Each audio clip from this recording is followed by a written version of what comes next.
Oke, Assalamualaikum warahmatullahi wabarakatuh. Halo teman-teman semuanya, selamat datang kembali di channel ini bersama saya, Sumantri S.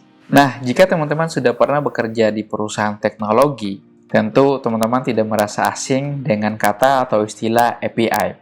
Nah, hari ini kita akan membahas tentang apa itu API dan fungsinya, serta kenapa kita membutuhkannya. Dan di hari ini juga kita tidak ngoding seperti biasanya ya, dalam praktikal atau teknikalnya, tetapi hari ini saya akan membahas secara teoritis ya. Semoga di pembahasan ini bisa teman-teman lebih paham lagi dan tahu lagi tentang apa itu API. Oke, tanpa berlama-lama kita langsung aja menuju ke pembahasannya. Oke, mari kita mulai. Nah, di sini saya sudah siapkan presentasinya dan ada beberapa pokok pembahasan terkait dengan API. Yang pertama yaitu adalah API itu sendiri. Dan kedua adalah REST. Dan terakhir adalah REST API Framework. Oke, kita langsung aja ke pokok pembahasan yang pertama, yaitu API. Nah, API itu adalah kepanjangan dari Application Programming Interface, yang merupakan sekumpulan fungsi, prosedur, metode, atau kelas yang digunakan oleh program komputer untuk meminta layanan dari sistem operasi, pustaka perangkat lunak, atau penyedia layanan lainnya yang berjalan di atas komputer. Dari pengertiannya, API ini bisa kita bayangkan atau seperti jembatan yang menghubungkan dari satu aplikasi ke aplikasi yang lain, gitu ya. Dan kita juga bisa membayangkan bahwa API juga ini adalah seperti permainan Lego, di mana setiap blok Lego ini bisa kita anggap sebagai aplikasi yang memiliki titik sambungan yang unik. Sambungan inilah yang kita sebut sebagai API, yang menjadi titik sambung dan memungkinkan blok-blok Lego ini saling terhubung dan bekerja sama. Gitu ya, teman-teman semuanya. Lalu, apa fungsi utama dari API? Nah, API, fungsi utamanya adalah pertama, integrasi. Jadi, teman-teman pasti sudah pernah mendengar kata integrasi. Nah, dengan integrasi, API ini memungkinkan dua buah aplikasi yang berbeda itu bisa saling berkomunikasi dan berbagi data. Contoh misalnya, aplikasi e-commerce ya. Itu kalau misalkan kita lakukan atau membeli barang atau membeli sebuah produk, itu sebenarnya terhubung dengan API pembayaran, entah itu dari bank, e-wallet, dan lain sebagainya. Dan untuk kita melakukan transaksi. Itulah fungsinya dari integrasi, teman-teman semuanya. Nah, yang kedua adalah akses data. Jadi API juga ini memungkinkan kita memberikan akses ke data yang dimiliki oleh aplikasi lain. Contoh misalnya aplikasi cuaca. Jadi teman-teman bisa mengakses data cuaca dari API penyedia aplikasi atau layanan aplikasi data cuaca tersebut. Kalau di Indonesia itu ada namanya BMKG ya. Ya, apalagi sekarang sudah memasuki musim hujan, jadi kita bisa lihat, oh di wilayah sini lagi hujan gitu dan lain sebagainya. Nah, yang ketiga adalah otomisasi. Jadi, otomisasi ini bisa dibilang sebagai automatically. Jadi, banyak tugas yang diberikan oleh API dalam melakukan otomisasi. Contoh misalnya, ada sebuah produk dari e-commerce atau artikel dari portal berita, itu akan secara langsung atau otomatis masuk ke email kita atau nomor handphone dalam bentuk pemberitahuan atau notifikasi dengan akun yang terdaftar di aplikasi tersebut. Gitu ya. Kemudian yang terakhir adalah pengembangan aplikasi yang lebih cepat. Nah, dengan menggunakan API, teman-teman tidak perlu membangun semua fitur aplikasi itu dari awal. Dan teman-teman juga bisa memanfaatkan fitur yang disiapkan oleh API dari aplikasi lain. Itulah fungsi utama dari API. Lalu, pertanyaannya adalah, kegunaan API itu apa? Jadi, kegunaan API itu sebenarnya ada dalam beberapa atau berbagai bidang. Yang pertama adalah pengembangan aplikasi. Ya, jadi saat ini ada banyak sekali aplikasi modern itu yang dikembangkan atau dibuat menggunakan API ya. Contoh misalnya e-commerce, aplikasi transaksi online, ojek online dan lain sebagainya, itu semua menggunakan API. Kemudian yang kedua adalah bisnis ya. Jadi ada banyak aplikasi-aplikasi di bidang bisnis dan itu semua bisa kita integrasikan dalam satu portal aplikasi sehingga kita bisa mengontrol atau menganalisa aplikasi atau bisnis kita itu seperti apa prospek perkembangannya. Oke, seperti itu. Kemudian bidang IoT, Internet of Things.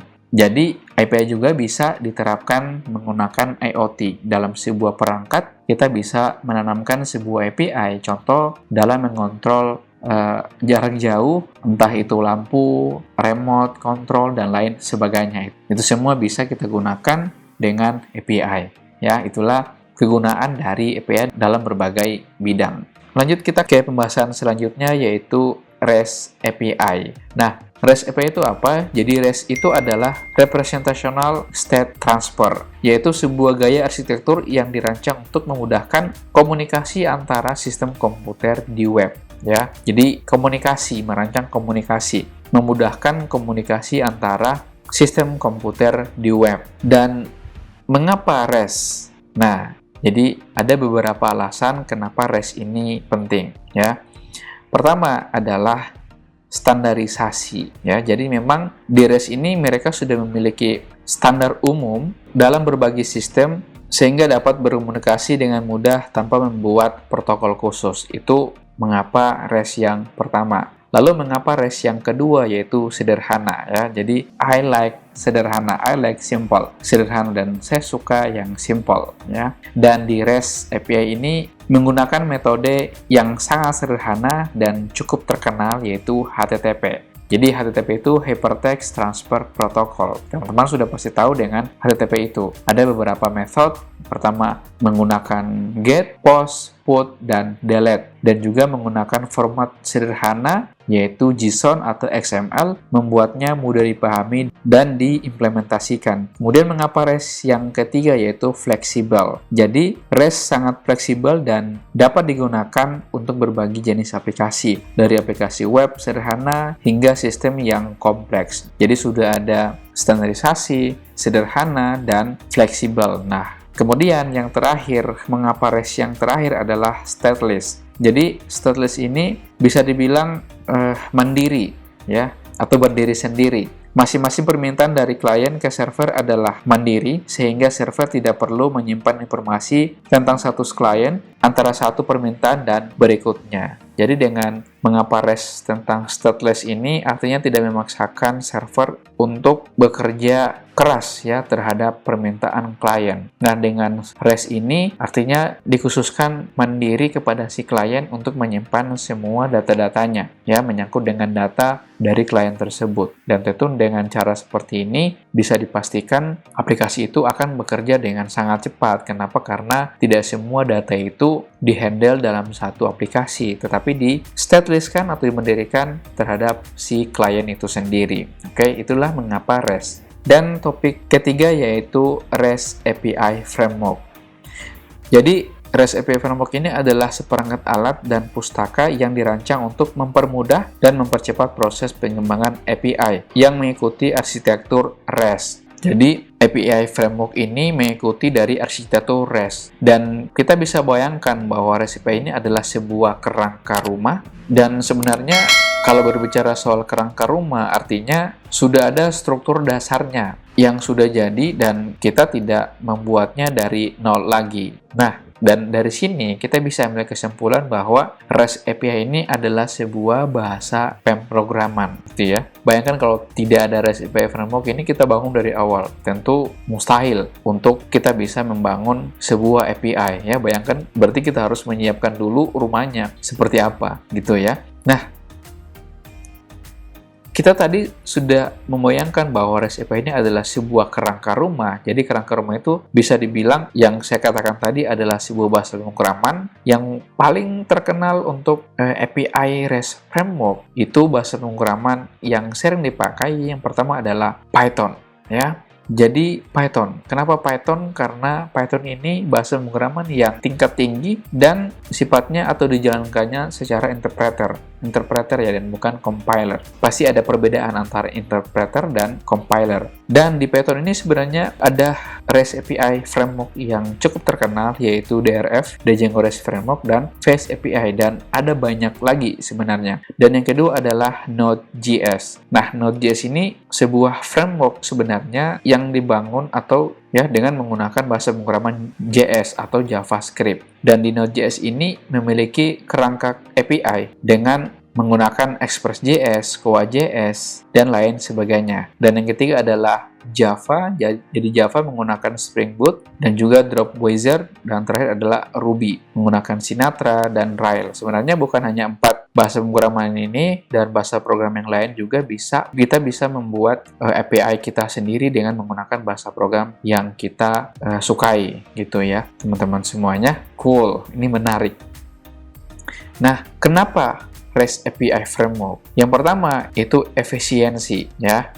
Framework menyediakan banyak fitur bawaan seperti routing, parsing request, dan penanganan respons, sehingga teman-teman dapat fokus pada logika bisnis aplikasi. Dan yang kedua adalah konsistensi, ya. Ini juga penting, konsistensi. Kita harus konsistensi terhadap aplikasi dan alur aplikasi kita yang kita buat seperti apa. Framework membantu memastikan bahwa API yang Anda bangun mengikuti standar REST dan memiliki struktur yang konsisten. Dan yang ketiga adalah keamanan. Nah, ini juga cukup penting dan paling penting, yaitu dari segi keamanan. Percuma teman-teman punya aplikasi yang sangat bagus dan user-friendly, tetapi tidak memiliki keamanan. Itu juga menjadi sebuah kegagalan kita dalam membangun sebuah aplikasi. Ya, ini juga menjadi yang paling penting terhadap pembuatan atau pengembangan aplikasi. Banyak framework yang sudah dilengkapi dengan fitur keamanan bawaan seperti autentifikasi dan otorisasi. Untungnya dengan menggunakan framework itu sudah dilengkapi dengan segi keamanan, autentifikasi, dan otorisasi. Ini juga penting ya teman-teman semuanya. Ini juga cool dan sangat keren. Dan belajar dari Django, framework Django, mereka sudah menyiapkan keamanan dari segi autentifikasi, login dan logout dengan hash password yang cukup rumit. Tentu selain framework sudah menyiapkan keamanan yang cukup bagus dan baik, kita juga bisa mengamankannya dalam sisi yang lain, misalnya servernya, jaringannya, dan arsitektur lainnya yang mendukung aplikasi kita. Oke? Dan berjalan di arsitektur untuk aplikasi kita. Gitu ya, teman-teman semuanya. Dan terakhir adalah komunitas. Nah, komunitas juga ini penting. Jadi, framework biasanya memiliki komunitas yang besar sehingga Anda dapat dengan mudah menemukan dokumentasi, tutorial, dan dukungan. Nah, komunitas juga ini sangat penting menurut saya sebab kita tidak mungkin membuat aplikasi secara sendiri, mandiri gitu ya. Tentu kita juga membutuhkan komunitas. Sebab kenapa? Kalau misalkan ada yang kita tanda kutip tidak mengerti atau kurang paham dengan pembuatan aplikasinya atau source code-nya yang tepat dalam aplikasi kita dan bingung cara menyelesaikan masalahnya, mungkin dengan komunitas ini sangat penting. Dan juga referensi, tutorial, dan lain sebagainya untuk membantu kita melatih dalam memecahkan masalah dari yang kita dapatkan dari aplikasi tersebut. Ya, itulah mengapa REST API Framework itu penting. Nah, kembali ke kerangka rumah tadi, dan kita bayangkan ini sebagai sebuah bahasa pemrograman. Tentu di channel ini ya, saya akan memilih bahasa pemrograman Python. Kenapa Python? Ya karena memang Python ini merupakan bahasa pemrograman favorit saya ya, teman-teman semuanya. Ya, nanti akan saya ceritakan kenapa saya memilih Python. Dari banyaknya bahasa pemrograman yang pernah saya coba dan pernah saya pakai, akhirnya saya mantapkan untuk memilih bahasa pemrograman Python. Nanti kalau sudah mencapai 1000 subscriber, ini bukan janji gitu ya, tapi mudah-mudahan nanti akan saya jelaskan perjalanan saya kenapa memilih Python. Ya, dari sekian banyaknya bahasa pemrograman yang pernah saya pelajari, baik dalam menggunakan bahasa pemrograman konsol gitu ya, desktop, web, mobile, dan lain sebagainya. Oke. Nah, di Python ada banyak sekali ya kerangka kerja API, REST API. Yang pertama adalah yang paling populer yaitu DRF, Django REST Framework. Yang kedua ada Tornado, kemudian ada Fast API, kemudian ada Battle, kemudian ada Falcon, dan terakhir Pyramida ya, atau Pyramida. Dan semua REST API Framework ini tentu dibangun di atas bahasa pemrograman Python ya, teman-teman semuanya. Dan sebenarnya REST API Framework itu ada banyak sekali yang dibangun di atas bahasa pemrograman Python, tapi saya hanya masukkan 6 saja ya, teman-teman semuanya. Tapi bukan berarti yang lain itu tidak penting, dan yang saya masukkan juga di sini bukan berarti populer semuanya, tidak gitu ya. Ada beberapa REST API Framework yang memang populer. Salah satunya adalah Django REST Framework dan juga Fast API. Nah, untuk di channel ini nanti akan kita masukkan atau belajar pengembangan API atau membuat aplikasi dengan API. Tentu saya akan memilih yang paling populer ya. Yang paling populer yaitu Django REST Framework. Oke, teman-teman semuanya, nanti ini akan balance dengan yang sudah pernah kita pelajari framework yang dibangun di atas bahasa pemrograman Python, yaitu Django ya. Ada juga Flash dan masih banyak lagi, tapi yang sudah pernah kita pelajari beberapa episode ya, hampir mungkin 50 atau 70 episode dari playlist belajar Django Compatible LTS, event sampai di Simple Apps, dan itu semua menggunakan Django. Nah, nanti akan balance. Seperti yang saya katakan tadi ya, this is cool, man. Dan tentu kita akan menggunakan Django REST Framework. Nah, dengan menggunakan Django REST Framework dengan sebagai API-nya dan juga Django sebagai framework-nya, tentu dari segi kecepatannya, keamanannya, kemudian fleksibelnya, komunitasnya, itu semua rampung dan memang betul-betul ini keren sekali ya teman-teman semuanya. Dan ini nanti akan menjadi playlist terbaru saya yang khusus untuk menangani masalah API. Oke ya teman-teman semuanya.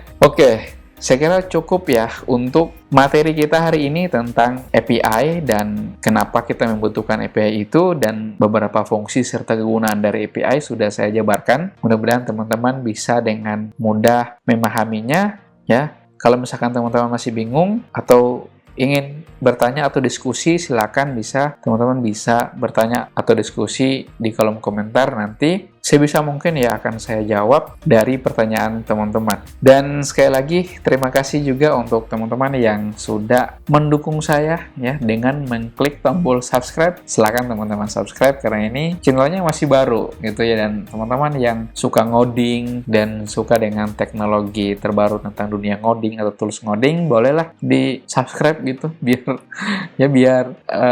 gimana gitu ya. Nanti akan banyak juga tools pemrograman dan juga tutorial yang akan saya bagikan di channel saya ini gitu. Dan ini memang channel official. Dan juga terima kasih juga teman-teman yang sudah like, share, dan juga memberikan komentar. Saya doakan teman-teman semua semakin sehat dan banyak rezekinya serta panjang umur. Oke ya, akhir kata cukup untuk hari ini. Nanti kita akan berjumpa kembali atau bertemu kembali di episode yang akan datang. Salam baris kode, sampai jumpa dan bye.